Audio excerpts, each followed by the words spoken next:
What's happening, everybody?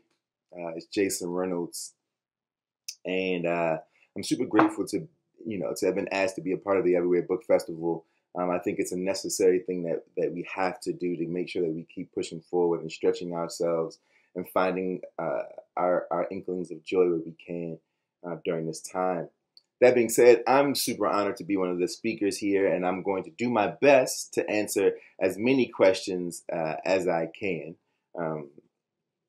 So let's see. The first question is a big one, right? This idea, like, what was it like for me to write Stamped? And what was it like for me to add to the legacy of Stamped from the beginning, which is this incredible academic tome? I wish I had it in here. You should sit right there. I mean, it's a video, so this is the upside of that video. So this is the original Stamped, for those of you who don't know. This is what I sort of had to use to adapt Stamped into something else. What was that like? Hard is the answer to that question. It was hard, but it was necessary because I felt like I had an opportunity to add something to the conversation. I had an opportunity to make something that was palatable for young people so that they can continue to push our culture forward and continue to undo and dismantle racism in America. How could you say no to that? I didn't want to say yes, just so you know. But I did, because how could you say no? So yeah, go on. By the way, if you haven't read it, I don't know what you're waiting for or whatever, but go read it.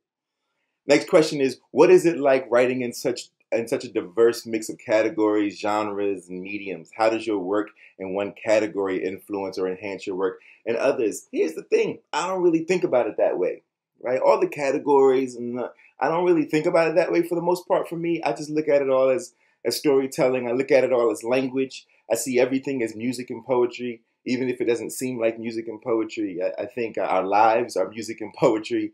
And so I really just kind of do whatever feels right to me in any medium I'm working in. So if it's middle grade, I don't think about it as middle grade per se. I just kind of trust my gut to tell a story from that particular voice or that particular point of view. And if it's poetry, I use the same things that I use in middle grade in my poems, right? Or the same thing I use in my poetry in my YA, or I blend the two, like A Long Way Down, or like Sunny, or like For Everyone, or like parts of Stamped. I think they all kind of mesh into one. It's all about the magic and the power of language. And if you can wield that language, then you can do anything you want. Now is the time when a lot of insufficiencies in systems are being exposed. What's a message of courage or hope you'd like to give to young viewers and readers who might want to work on fixing the mistakes of our past? Well, first of all, I'd like to say thank you. If you want to fight to fix things, then first let me thank you and let you know that I'm standing beside you. I will not be standing in front of you because I think sometimes it's better to be the lighthouse guiding the way, like showing sort of which way to go, than to actually be the captain of the boat steering the ship.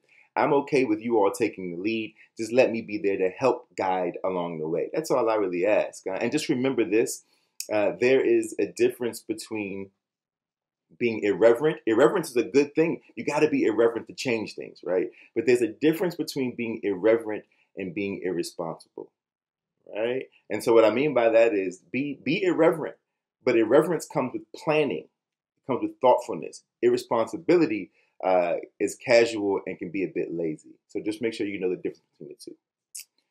What is your biggest takeaway from your years of traveling the country and interacting with readers? What about your takeaways from teaching future writers in MFA programs? My biggest takeaway from traveling the country and talking to young readers is that the kids are all right. I got a lot of love for them. I think they're misunderstood. I think they're hungry and thirsty for someone to be honest with them and to talk to them like human beings and to acknowledge them as such. I think they're hilarious. I've learned that along the way. They are full of jokes and all of that kind of stuff.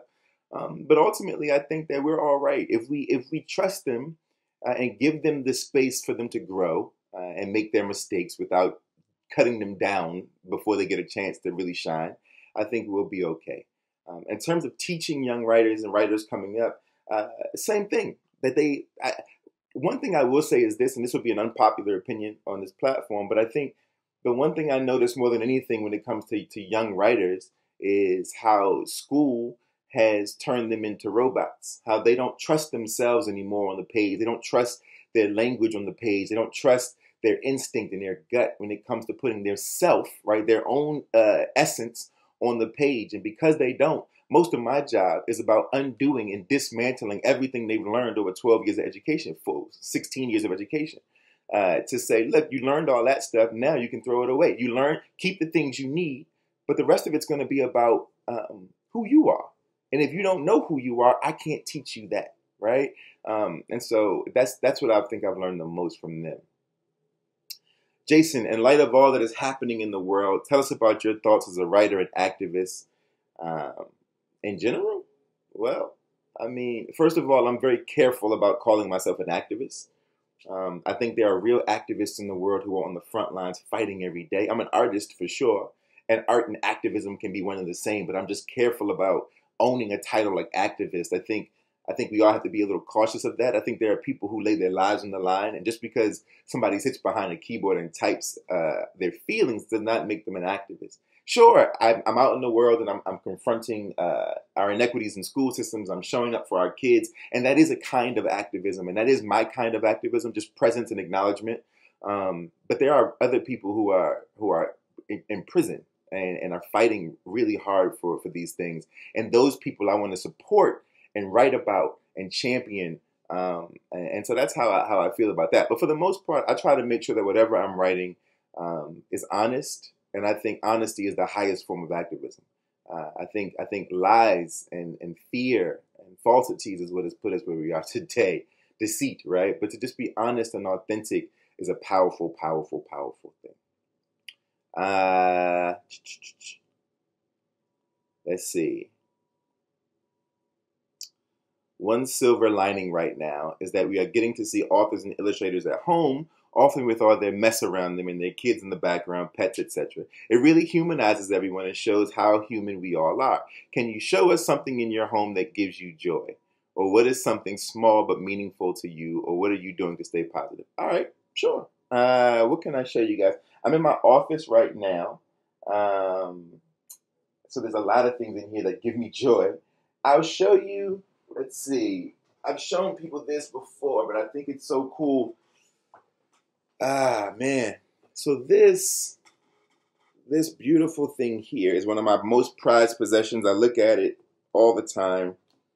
And what it is this is a letter written by Langston Hughes. It's an actual letter.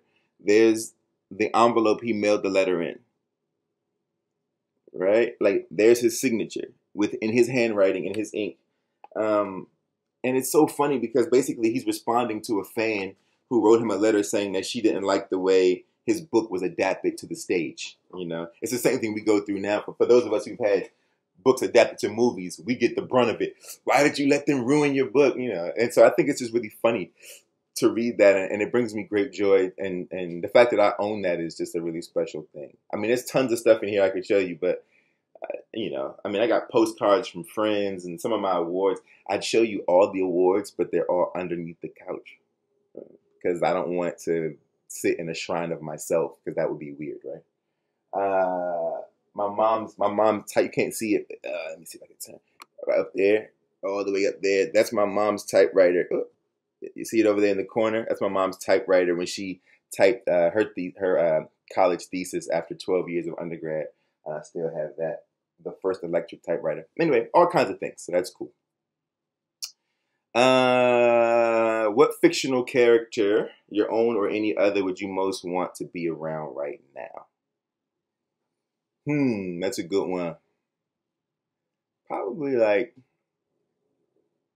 I don't know, somebody like Sonny, because he's full of imagination. I think he'd make sure I wasn't bored in the house. You know, he'd be like, yo, let's think of a game, or let's think about this, or let's make pancakes, or let's make new words up. You know what I mean? And I think there's something cool about that. So maybe Sonny would be fun. Because it would just be interesting, right? That would be cool. Either Sonny or, if you read When I Was the Greatest, Jazz, and When I Was the Greatest, the little sister, she'd be awesome too. Because I know we just be in here like cooking and doing all kind of cool stuff like that. Crafts, arts and crafts, you know. Let's see. What's something that never fails to make you laugh? My mother. Hilarious. She is Hilarious. The other day we were on the phone. She was FaceTiming me because she was trying to figure out where the camera is on her computer. And of course, it's right at the top of the screen. But because she can't see it, because it's not an actual camera, she's like, I don't see, there's nothing up there. I'm like, no, it's there, you know? And so then she's like staring at the top of her screen. And I mean, it was a whole thing. And that kind of stuff is so funny to me. So my mother and kids, like yeah, little kids. So like older people and little kids are the funniest that it never fails. Like never, ever. Also, when I try to play video, I have video games. I have like a Nintendo Switch. And when I try to play, I'm so bad at video games that it just makes me laugh every time. What do you do to escape from writing and refill your creative well? Well, you know, I used to just go outside and hang out, and so it's been tough lately because that's not as much of an option.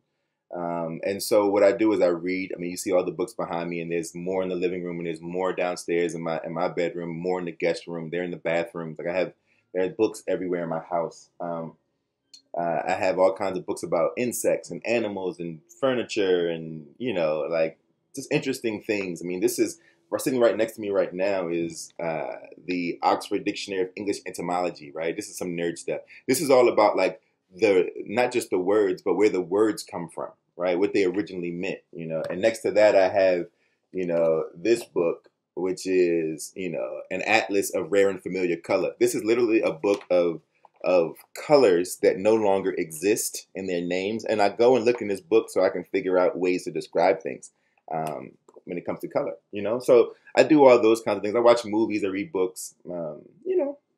I call my people up and laugh and joke with them, and they always inspire me. I write in my journal and think about the things that I've been fortunate enough to experience in my life. All of those things sort of keep me fresh. What are you working on right now that readers might be excited to hear about? Oof, I'm not really allowed to say because I don't know if I'm going to be able to pull it off, but it's all here, you know. By the way, if you're a young person watching this, once you become successful, no one cares that you have sloppy handwriting. You know what I mean? Let that be encouragement to you, you know. They'll call you all kinds of things. They'll say, oh, don't worry about that. He's brilliant. Really, it's like, no, I just wasn't very good at handwriting as a kid, and I still am not. I have no idea what any of this says. Hopefully, one day I'll go back and read it and know what my notes are so I can write the book. But ultimately, I'm interested. I'm trying to write a fable, and that's really all I can say. I think because I don't know if I'm gonna be able to. I've been trying. It's hard, but I'm working on something new, something fresh, something very different than my other stuff. I always challenge myself and push myself forward, you know. So we'll see. Can you tell your readers a story about how you persevered through a tough moment in your life, especially as a young person? Man, I could tell you all a lot of stories about that. What I will say is I'll never forget when my parents split. I was 10 years old, and my father was a good dad. And I like to make sure people know that. He was a good father. But my parents' relationship just didn't work, right? And so when my father left, I took it personal. My brother and we took it personal, and I hated him I hated him for 15 years. Because I felt like he left us alone. I felt like he'd abandoned us. And at 25, we fixed it. And I just remember feeling like I had to help support my mom. I had to try to do things to make her life a little easier, not knowing how to because I was too young to even have to take on that kind of responsibility. My older brother was dealing with some addiction issues, and he had been stabbed in the eye. And I mean, all kinds of things were happening in our household and in our neighborhood. While also dealing with the fact that my parents had fallen apart. And I think looking back on it now, I wish I would have tried to fix it. I was young, and my father was trying to fix it with his kids, but we wouldn't let him because we were so angry. And and there's no way you can know when you're young, but I wish I would have let him. I would have listened to what he had to say and given him a chance. But I just didn't know what to do with the pain. And at the time, I don't think my mother knew how to help me deal with it, but to just let me kind of work through it, which probably was the right thing to do. But maybe we could have had some mediation or something. I don't know. But yeah, shout out to my father. He's a great guy. We're very close now, and it's all good. And I learned some valuable things about how your parents are human beings and they do the best they can, but they're people. They're gonna make mistakes. They're not perfect, you know. So don't be so hard on them. You know, don't be so. I know it's hard because they're supposed to be perfect, right? But they're just not. Neither are you, and so don't be so hard on them. As we endure this period of social separation, words are what bring us together. What is an early experience where you learn that language had power? Oh, that's an easy one. I knew language had power when my grandmother died. So my grandmother died around the same time my father and mother split. So that's when I was 10 years old. I discovered poetry when I was around 9 years old by reading rap lyrics, as some of you may have heard. And so when my grandmother died, I didn't know how it was the first time I'd heard my mother cry. And for all of you young people out there, if you've ever heard your mother cry, you know it's a very strange, strange moment, right? It feels you can feel it in your chest, right? It's a very weird thing that happens to you to hear or see your mother crying. And so I tried to figure out what to do to console her. And so I wrote a couple words on a piece of paper and gave it to her. A little poem, I guess it was 4 lines, maybe 5 lines, 6 lines. And she printed it on the funeral program, and it was read at the funeral. All my family got to read it. And at the end of it, everybody said, "Man, I really love that thing you wrote for your grandmother. You know, it made me feel better, or made me think of her, or you know." And I think in that I was 10 years old, and in that moment, to see people feel away from something that I'd written to help them console the death of our loved one, it changed my life. That moment was the moment where I was like, "Oh wait, I can change something with language. I can chemically change human beings with language, even if only for a moment." And from there on, I knew that this is what I wanted to do. That's about all the questions. I wish that we could have done this in real life. I got a lot of love for all of y'all. It's interesting because I'm the national ambassador, and I guess people expect me to lead off with it like, "Oh, the national ambassador of young people's literature." Oh, by the way, in case any of you want to see it, here is the medal, just so you all know. It's a beautiful thing. But I want to make sure you all understand that though I'm the ambassador for young people's literature, I am not the ambassador for young people. Right? You all are the ambassadors for yourselves. My job is to make sure that you have the platform and the opportunity to be so. So just know that I love you, I support you, and I hope to see y'all soon. Hold your heads up. Um, don't let your imaginations die, and be kind to your parents. Peace.